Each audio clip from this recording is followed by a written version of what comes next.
Di dalam sebuah kelompok bajak laut, peran dari seorang wakil kapten sangatlah besar. Posisi ini diisi oleh orang-orang yang memiliki kekuatan sangat dahsyat. Bahkan, beberapa wakil kapten dalam cerita One Piece dispekulasikan memiliki kekuatan yang setara dengan sang kapten. Namun, hingga kini, mereka tak pernah memiliki posisi tersebut. Ketika kita diperkenalkan dengan kelompok bajak laut Rocks, kelompok ini berisikan para bajak laut yang memiliki kekuatan di luar nalar. Beberapa kru terkuat dari Rocks seperti Shirohige, Kaido, Big Mom, dan Shiki adalah kru yang pantas menjadi seorang kapten. Dan benar saja, setelah kelompok bajak laut Rocks dibubarkan, mereka mulai membentuk kelompok bajak laut dan menjadi seorang kapten di kelompoknya masing-masing.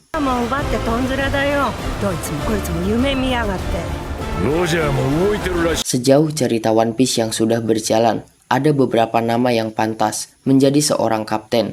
Namun hingga kini, mereka tak pernah memiliki posisi tersebut. Bahkan setelah kelompoknya bubar pun, mereka memilih untuk pensiun dan tidak membentuk kelompoknya sendiri. Kali ini, anime Multiverse akan membahas semua bajak laut yang pantas dan belum pernah menjadi seorang kapten di dunia One Piece.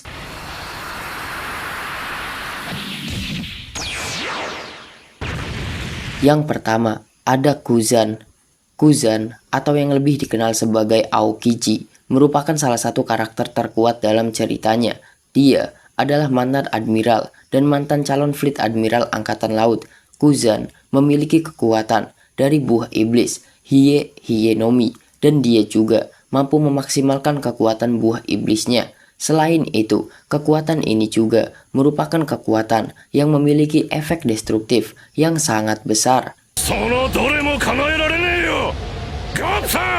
Kemudian, Kuzan juga merupakan salah satu murid dari Garp. Dia berlatih memukul kapal perang sejak usianya masih sangat muda. Berkat semua kemampuan ini, karirnya di angkatan laut sangat cemerlang. Kuzan sudah menjadi admiral cukup lama. Dia juga dicalonkan sebagai fleet admiral. Namun, karena dia harus bersaing dengan Sakazuki, Kuzan harus bertarung dengannya.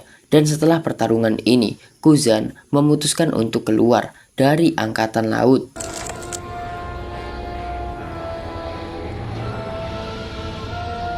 Awalnya, Kuzan tak memiliki niat untuk menjadi seorang bajak laut, tetapi ketika dia mendapatkan tawaran dari Kurohige, Kuzan memutuskan untuk bergabung dengannya. Sekarang, dia menjadi salah satu dari 10 Titanic Captain di kelompok bajak laut Yonko Kurohige. Tetapi, jika dari awal Kuzan memiliki keinginan untuk menjadi bajak laut dengan semua kemampuan yang dia miliki, dia adalah orang yang pantas menjadi kapten.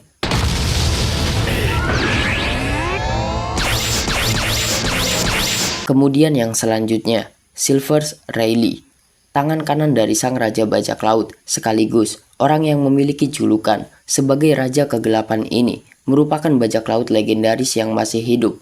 Rayleigh dikenal sebagai pengguna haki yang sangat kuat. Kemudian, Rayleigh jugalah orang yang mengajari Luffy mengenai konsep haki. Jika berbicara mengenai kekuatan, tentu saja Rayleigh adalah salah satu karakter terkuat dalam ceritanya. Bahkan di usia tuanya saja, haki Rayleigh mampu membuat seorang Yonko untuk mundur.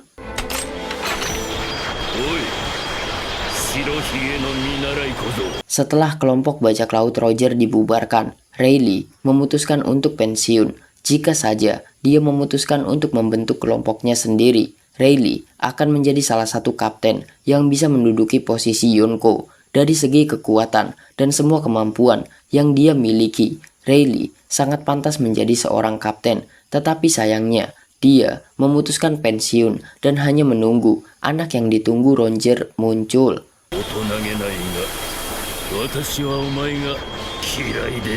Kemudian yang selanjutnya, Charlotte Katakuri.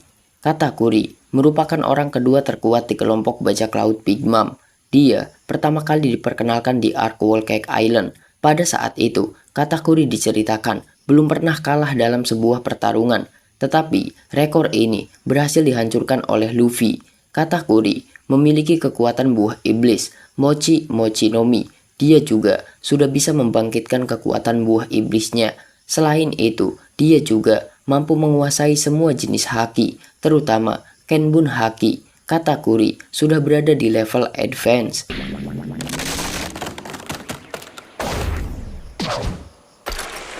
Setelah kekalahan Big Mom di Wano, kelompok bajak lautnya belum resmi dibubarkan. Tetapi karena nasib Big Mom belum diketahui, kelompoknya mengalami kekosongan posisi kapten. Dari semua anak yang Big Mom miliki, Katakuri adalah calon yang pantas untuk mengisi posisi tersebut. Namun, Katakuri belum lagi diperlihatkan beraksi, bahkan dia juga tidak ikut ke Wano. Kemudian, setelah lama dia tak dimunculkan, Katakuri diperlihatkan lagi ketika dia mendengarkan siaran Vegapunk. Hal ini membuat fans meyakini jika Katakuri akan memiliki peran di perang puncak nanti.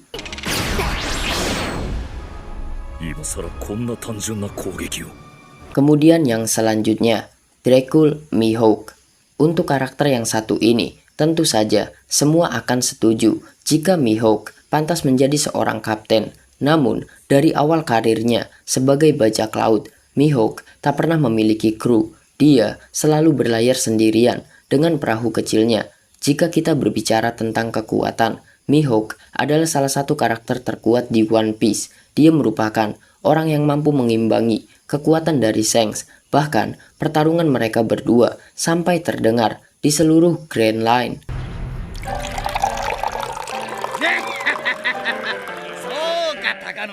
Mihawk adalah bajak laut yang tak memiliki ambisi untuk mendapatkan One Piece. Sebagai orang yang menyandang gelar sebagai pendekar pedang terkuat di dunia, Mihawk hanya ingin hidup santai tanpa adanya gangguan.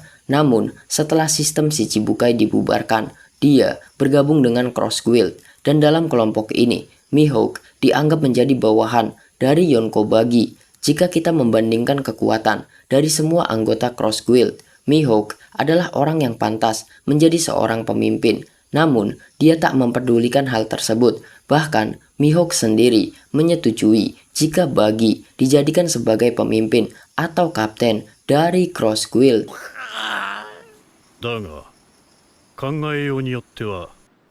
Kemudian yang selanjutnya, Kozuki Oden. Oden merupakan samurai yang berasal dari Wano.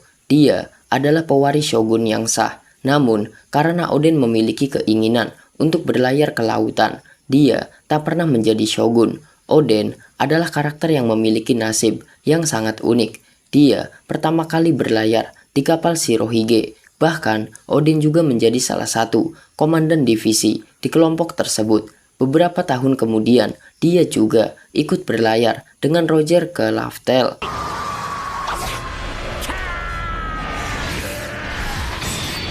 Setelah perjalanan yang luar biasa ini, Oden memutuskan untuk kembali ke Wano. Alasan Oden tak lagi menjadi bajak laut adalah karena dia sudah mengetahui semuanya. Kemudian, dia juga melihat Wano yang sudah mengalami banyak perubahan. Setelah kudeta Orochi, Oden berusaha untuk mengembalikan kekuasaan Wano ke tangan klan Kozuki. Namun, dia gagal dan harus dieksekusi oleh Orochi dan juga Kaido.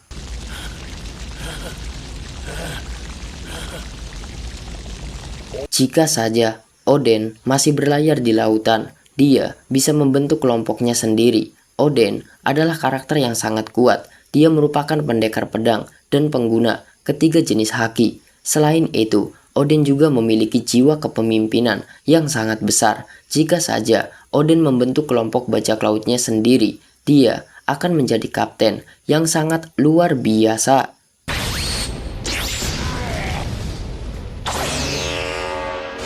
Kemudian yang selanjutnya ada Killer.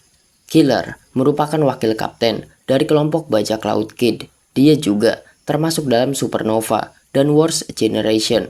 Killer adalah petarung yang sangat unik.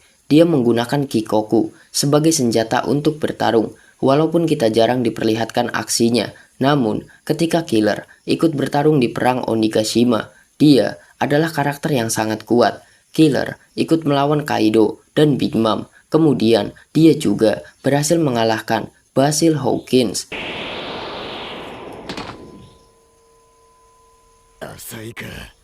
Killer dikenal karena loyalitasnya kepada sang kapten. Dia selalu menemani Kid di berbagai situasi. walaupun keduanya pernah terpisah ketika mereka berhasil dikalahkan oleh Kaido. Namun, jika kita bertanya, apakah Killer pantas menjadi seorang kapten?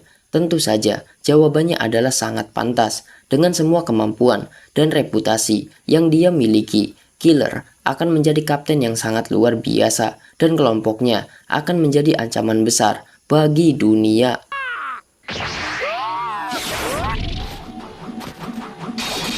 Kemudian yang selanjutnya, Ben Beckman, tangan kanan dan orang kedua terkuat di kelompok bajak laut Akagami ini, merupakan salah satu karakter yang sangat ditunggu aksinya oleh para fans. Ben Beckman adalah orang yang sangat pintar. Hal ini sudah dikonfirmasi oleh Oda jika Ben Beckman adalah karakter paling pintar di arc Ace Blue. Selain itu, kekuatan yang dia miliki tak bisa diragukan lagi. Beckman adalah petarung yang sangat unik. Dia menggunakan senapan sebagai gaya bertarungnya. Diketahui jika Ben terkenal dengan tembakan yang tak pernah meleset, dia juga mampu melapisi pelurunya dengan haki. Bahkan petarung sekelas Kizaru saja memilih untuk terdiam ketika Beckman mengangkat senapannya. Kemudian kemampuan dari Beckman juga sudah mendapatkan korban. Diketahui jika dia adalah orang yang membuat tangan dari Yustaski putus. Dengan semua kemampuan yang dia miliki, Ben Beckman pantas menjadi seorang kapten. Namun hingga kini, dia masih menjadi wakil kapten di bajak laut Akagami. Selain itu, banyak fans yang berspekulasi jika Beckman adalah otak di balik semua yang dilakukan oleh Akagami no Sense.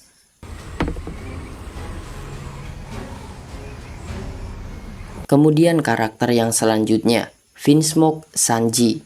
Sanji merupakan kru yang paling sering bertengkar dengan Zoro. Banyak fans juga yang berpendapat jika Sanji lebih cocok menjadi wakil kapten di kelompok topi jerami. Hal ini dikarenakan kepintaran yang dimiliki oleh Sanji. Berbeda dengan Zoro yang hanya mengandalkan otot, Sanji merupakan orang yang selalu berpikir terlebih dahulu sebelum mengambil tindakan. Bisa kita lihat di setiap arc-nya, kepintaran Sanji selalu ditonjolkan oleh Oda Sensei.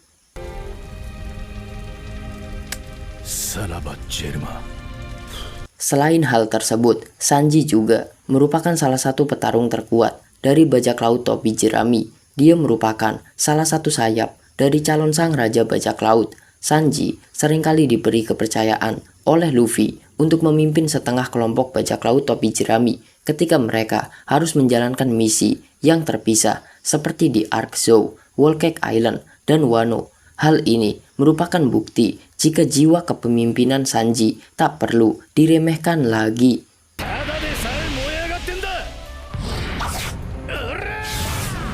Dan yang terakhir, Roronoa Zoro. Orang kedua terkuat di kelompok bajak laut Yonko topi jerami ini merupakan calon pendekar pedang terkuat di dunia. Sejak awal ceritanya dimulai, Zoro sudah memiliki reputasi yang lebih besar dari Luffy. Namanya sudah terkenal di East Blue.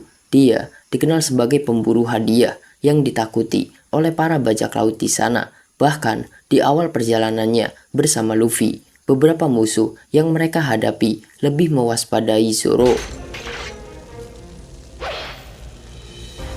Jika kita berbicara mengenai kekuatan, tentu saja hal ini tak perlu diperdebatkan lagi. Zoro adalah orang yang sangat kuat.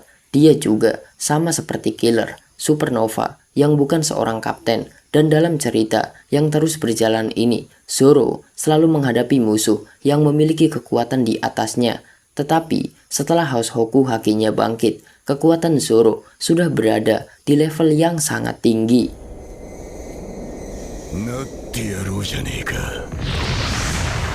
Zoro adalah orang yang pantas menjadi kapten. Bahkan di beberapa momen banyak yang merasa heran jika Zoro tak memiliki posisi tersebut. Selain kekuatan yang dia miliki, Zoro juga memiliki jiwa kepemimpinan yang sangat besar. Dia sering membuat keputusan ketika topi jerami dalam masalah. Zoro juga selalu menjaga kehormatan Luffy sebagai seorang kapten. Jika saja Zoro memiliki kelompoknya sendiri, dia akan menjadi salah satu kapten terkuat di ceritanya walaupun dia buta arah.